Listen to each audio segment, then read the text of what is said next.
കർത്താവിന് മഹത്വമുണ്ടാകട്ടെ. വീണ്ടും നിങ്ങളോട് ചേർന്ന് ഈ നിലയിൽ ദൈവവചനം പങ്കുവയ്ക്കുവാൻ കർത്താവ് ഒരു അവസരം കൂടി ഒരുക്കി തന്നതിനായി കർത്താവിനെ സ്തുതിക്കുന്നു. കഴിഞ്ഞ ആഴ്ചയിൽ നമ്മൾ ചിന്തിച്ച 2 ദിവസം വ്യാഴവും വെള്ളിയും നമ്മൾ ചിന്തിച്ചത്, ഒന്ന്, നീ ക്രിസ്ത്യാനിയോ ക്രിസ്തുവിനുള്ളവനോ എന്നുള്ളതായിരുന്നു. ആരാണ് ക്രിസ്തുവിനുള്ളവർ നമ്മൾ കണ്ടല്ലോ. ക്രിസ്തുവിൻ്റെ ആത്മാവുള്ളവനാണ് ക്രിസ്തുവിനുള്ളവൻ. ക്രിസ്തുവിൻ്റെ ആത്മാവില്ലാത്തവൻ ക്രിസ്തുവിനുള്ളവനല്ല എന്ന് നമ്മൾ കാണുകയുണ്ടായി. നമ്മൾ രണ്ടാമത്തെ ദിവസം നമ്മൾ കണ്ടത്, നിങ്ങൾ വീണ്ടും ജനിച്ചുവോ, എന്താണ് വീണ്ടും ജനനം, എന്തിനാണ് വീണ്ടും ജനനം എന്നതിനെക്കുറിച്ച് നമ്മൾ ചിന്തിക്കുകയുണ്ടായി. അപ്പോൾ അത് രണ്ടും ഞാനിനി ആവർത്തിക്കാനായിട്ട് നമുക്ക് സമയമില്ലല്ലോ. നമ്മൾ വീണ്ടും മൂന്നാമത്തെ സ്റ്റെപ്പിലേക്ക് പോവുക. കാരണം ഇത് വളരെ ലളിതമായിട്ട്, വളരെ നേഴ്സറി ക്ലാസ് ആവട്ടോ. ഇത് വലിയ ആഴമുള്ള ക്ലാസ്സൊന്നുമല്ല. ഇതെല്ലാവർക്കും വളരെ ലളിതമായി മനസ്സിലാക്കാൻ വേണ്ടിയിട്ട് പറയുന്ന ചെറിയ ക്ലാസ്സുകളാണ്. പലർക്കും ഇത് വളരെ നിസ്സാരമായി തോന്നിയേക്കാം. എങ്കിലും കേൾക്കുന്നവരതൊന്ന് ഗൗരവമായിട്ട് കാണണം എന്നെനിക്കൊരു അപേക്ഷയുണ്ട്. ഇന്ന് ഞാൻ നിങ്ങളോട് പറയുന്നത്, എങ്ങനെയാണ് നമ്മൾ വീണ്ടും ജനിക്കുന്നതെന്ന്. എങ്ങനെയാണ് വീണ്ടും ജനിക്കുന്നത്? അതിന് വേണ്ടിയിട്ട് ഞാൻ യോഹന്നാന്റെ സുവിശേഷം 1-ാം അധ്യായം 12-ാം വാക്യത്തിൽ നിന്ന് ഞാൻ പറയാം. അവനെ കൈക്കൊണ്ട് അവൻ്റെ നാമത്തിൽ വിശ്വസിക്കുന്ന ഏവർക്കും ദൈവമക്കളാകുവാൻ അവൻ അധികാരം കൊടുത്തെന്ന്. അപ്പോൾ നമ്മൾ ഒരു കാര്യം മനസ്സിലാക്കണം, കർത്താവിനെ കൈക്കൊള്ളുക. എന്തായിട്ട് കൈക്കൊള്ളണം എന്നുള്ളതാണ് പ്രത്യേകത. നമ്മൾ യേശു യേശു യേശുവേ എന്ന് വിളിക്കുന്നതൊക്കെ ഒരുപാട് വിളി നമ്മൾ കേൾക്കാറുണ്ടല്ലോ. എന്നാൽ അങ്ങനെയല്ല. നമ്മൾ എന്തായിട്ട് കൈക്കൊള്ളണമെന്ന് വചനത്തിൽ വളരെ കൃത്യമായിട്ട് പറയുന്നുണ്ട്. ഞാനത് ആ വാക്യം ഞാൻ നിങ്ങളിത് വായിച്ചേൽപ്പിക്കാം. അത് റോമാലേഖനം 10-ാം അധ്യായത്തിൻ്റെ 9-ാം വാക്യമാണ്. യേശുവിനെ കർത്താവ് എന്ന് വായിക്കൊണ്ട് ഏറ്റുപറയുകയും ദൈവം അവനെ മരിച്ചവരിൽ നിന്ന് ഉയർത്തെഴുന്നേൽപ്പിച്ചു എന്ന് ഹൃദയം കൊണ്ട് വിശ്വസിക്കുകയും ചെയ്താൽ നീ രക്ഷിക്കപ്പെടും. അപ്പോൾ എന്ത് ചെയ്യണം? യേശുവിനെ കർത്താവ് എന്ന് നമ്മൾ പറയണം. ആരാണ് യേശു? എൻ്റെ കർത്താവ്. നമ്മൾ രക്ഷിക്കപ്പെട്ടപ്പോൾ യേശുവിനെ, ചിലർ പറയും യേശു എൻ്റെ രക്ഷകനാ. കറക്റ്റാ, യേശു രക്ഷകനാ. യേശു അല്ലാതെ മറ്റൊരു രക്ഷകനില്ല. എന്നാൽ നീ രക്ഷിക്കപ്പെടുവാൻ യേശുവിനെ എന്തായിട്ടാണ് കൈക്കൊണ്ടത്? യേശു നിന്റെ കർത്താവായി തീർന്നിട്ടുണ്ടോ? ഇതൊരു വലിയ ചോദ്യമാണ്. നമ്മുടെ ജീവിതത്തിൽ നമ്മൾ രക്ഷിക്കപ്പെട്ടപ്പോഴുള്ള നമ്മുടെ അനുഭവം നമ്മളൊന്ന് പരിശോധിക്കുന്നത് നല്ലതാണ്. പലർക്കും ശരിക്കുള്ള ഒരു രക്ഷാനുഭവം ഇല്ല, അല്ലെങ്കിൽ വീണ്ടും ജനനാനുഭവം ഇല്ല. അത് നമ്മൾ മനസ്സിലാക്കണം. നമ്മൾ കർത്താവിനെ രക്ഷിതാവായിട്ട് തിരിക്കുമ്പോൾ, ഒന്ന്, നമ്മൾ സുവിശേഷം കേൾക്കുമ്പോൾ നമ്മളിൽ പാപബോധം വരുത്തുന്നത് ദൈവത്തിൻ്റെ പരിശുദ്ധാത്മാവാണ്.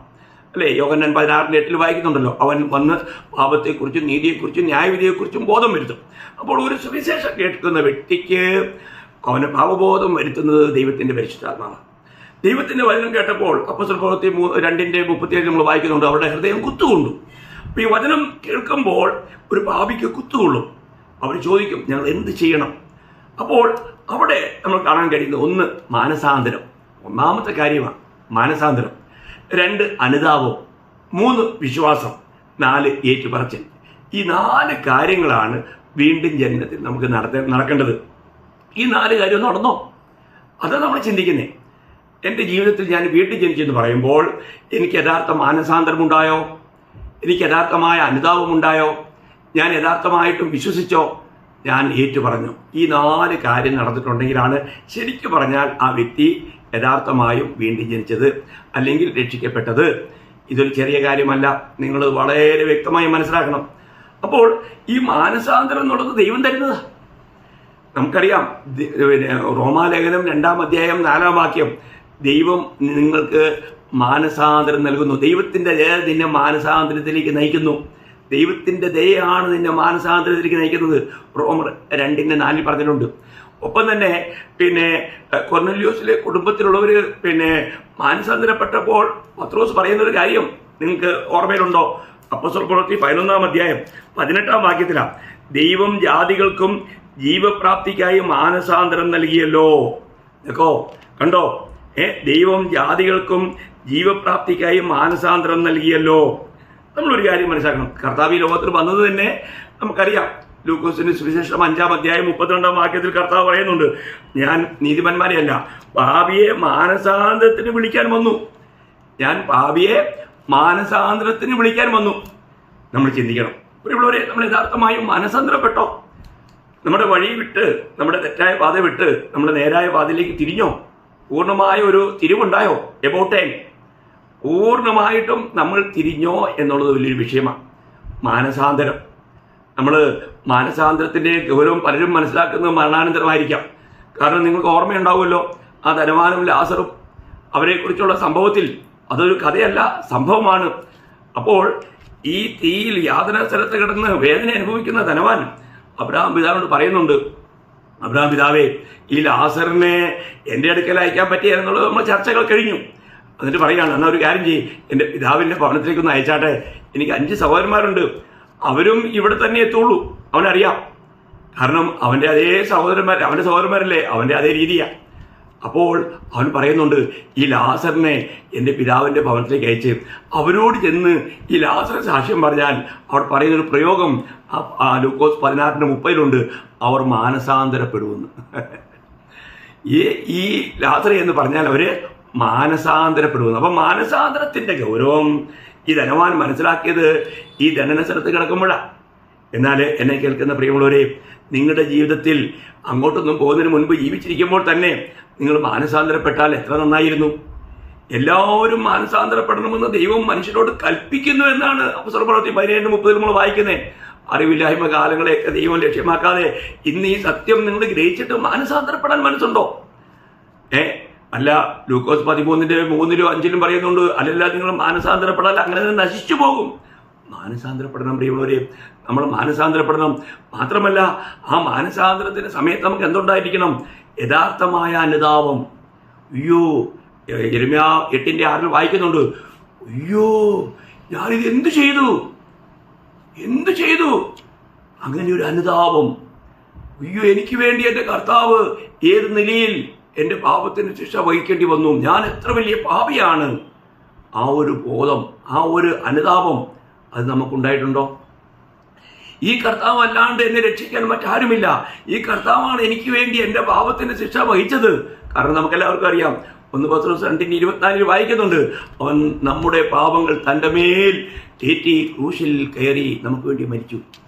അവിടുന്ന് നമ്മുടെ പാപങ്ങളും പേറിയാണ് ക്രൂശിൽ ഏറിയത്. പ്രിയമുള്ളവരെ, ഇത് നമുക്ക് ദൈവത്തിന്റെ ആത്മാവ് വെളിപ്പെടുത്തുമ്പോൾ അവിടുന്ന് നമുക്ക് വേണ്ടി വിരൂപനാക്കപ്പെട്ടു. അവിടുന്ന് മനുഷ്യരല്ല എന്ന് തോന്നുമാറ് അവിടുന്ന് വിരൂപനാക്കപ്പെട്ടത് ആർക്ക് വേണ്ടി? എൻ്റെ പാപത്തിന് വേണ്ടിയെന്ന് ഒരു വ്യക്തിക്ക്, ഒരു പാപിക്ക് മനസ്സിലാകുമ്പോൾ അവൻ എന്ത് ചെയ്തു? ആ കർത്താവിന് വേണ്ടി അവൻ്റെ ഹൃദയം കൊടുക്കും. അവൻ്റെ ഹൃദയം നുറുങ്ങപ്പെടും, അവൻ്റെ ഹൃദയം തകരും, അവൻ കണ്ണുനീരോടെ ദൈവസന്നിധിയിൽ വീഴും.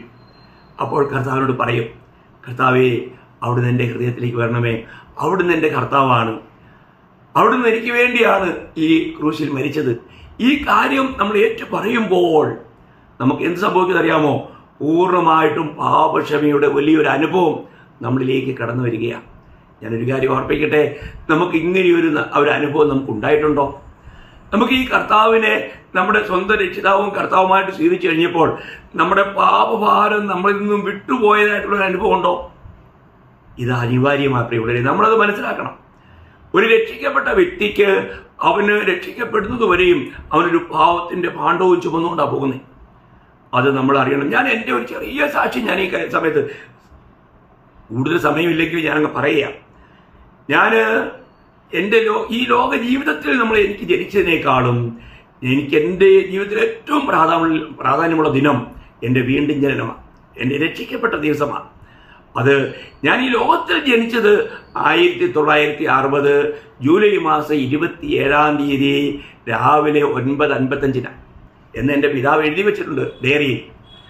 എന്നാൽ ഞാൻ വീണ്ടും ജനിച്ചത് 1984 ഏപ്രിൽ മാസം 1 രാത്രി 11 മണിക്കാണ്.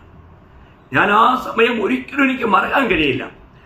ഞാൻ ഒരു കുഞ്ഞു കുട്ടിയെപ്പോലെ വളരെ തകർന്ന് കണ്ണുനീരെല്ലാം കൊണ്ട് എൻ്റെ ഡ്രസ്സെല്ലാം നനഞ്ഞു കുതിർന്നു.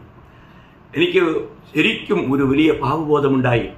എനിക്ക് കർത്താവ് ഒരു പുതിയ ഹൃദയം തന്നു. ഞാൻ പാപഭാരമില്ലാത്തവനായി മാറി. സ്വർഗീയമായ സന്തോഷത്താൽ നിറഞ്ഞു കവിഞ്ഞു. ആത്മാവിൽ നിറഞ്ഞ് ഞാൻ ആനന്ദ നൃത്തം ചെയ്തു. എന്നെ വീണ്ടെടുത്ത എൻ്റെ കർത്താവിനെ ഞാൻ സ്തുതിച്ച ആ സമയത്തുള്ള സന്തോഷം അതെനിക്ക് ഇന്നും വർദ്ധിച്ചുകൊണ്ടേയിരിക്കുക. ഞാൻ രക്ഷിക്കപ്പെട്ട് കഴിഞ്ഞപ്പോൾ മറ്റുള്ളവരോട് ഓടി നടന്ന് ഞാൻ രക്ഷിക്കപ്പെട്ടു എന്ന് പറയുവാൻ ഞാൻ വളരെ ഉത്സുകനായിരുന്നു. ഇന്നും അത് തന്നെ ചെയ്യുന്നു. ഇന്നും ഏതൊരു വ്യക്തിയെ കണ്ടാലും അവരോട് ഈ രക്ഷകനെ കുറിച്ച് പറയും, ഈ രക്ഷയെക്കുറിച്ച് പറയും, ഞാൻ രക്ഷിക്കപ്പെട്ടത് എൻ്റെ സാക്ഷ്യം പറയും. പ്രിയമുള്ളവരെ, നമുക്ക് ആ ഒരു അനുഭവം ഉണ്ടോ? നമ്മൾ യഥാർത്ഥമായും രക്ഷിക്കപ്പെട്ടോ? നമുക്ക് ഈ രക്ഷയുടെ നമ്മുടെ അനുഭവം പങ്കുവയ്ക്കാതിരിക്കാൻ നമുക്ക് കഴിയുന്നുണ്ടോ? ഒരിക്കലും ഒരു രക്ഷിക്കപ്പെട്ട വ്യക്തിക്ക് തൻ്റെ രക്ഷകനെ കുറിച്ചും ഈ രക്ഷയെക്കുറിച്ചും പറയാതിരിക്കാൻ കഴിയില്ല. പ്രിയമുള്ളവരെ, കഴിയില്ല.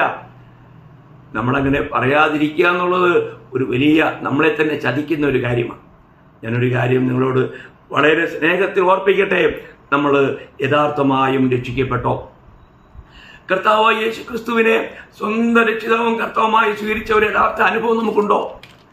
2 കൊരിന്ത്യർ 5:17 വായിക്കുന്നു, ഒരുവൻ ക്രിസ്തുവിലായാൽ അവൻ പുതിയ സൃഷ്ടി, പഴയത് സകലവും കഴിഞ്ഞുപോയി, ഇതാ സകലവും പുതുതായി തീർന്നിരിക്കുന്നു. ഞാൻ ക്രിസ്തുവിലായി ഒരു പുതിയ സൃഷ്ടിയായി തീർന്നിരിക്കുന്നു എന്ന് നമുക്ക് പ്രാഗൽഭ്യത്തോടെ പറയാൻ കഴിയുമോ? ഇതൊരു വളരെ വിലപ്പെട്ട കാര്യമാണ്. ഞാൻ ഈ രക്ഷിക്കപ്പെടുന്ന സമയം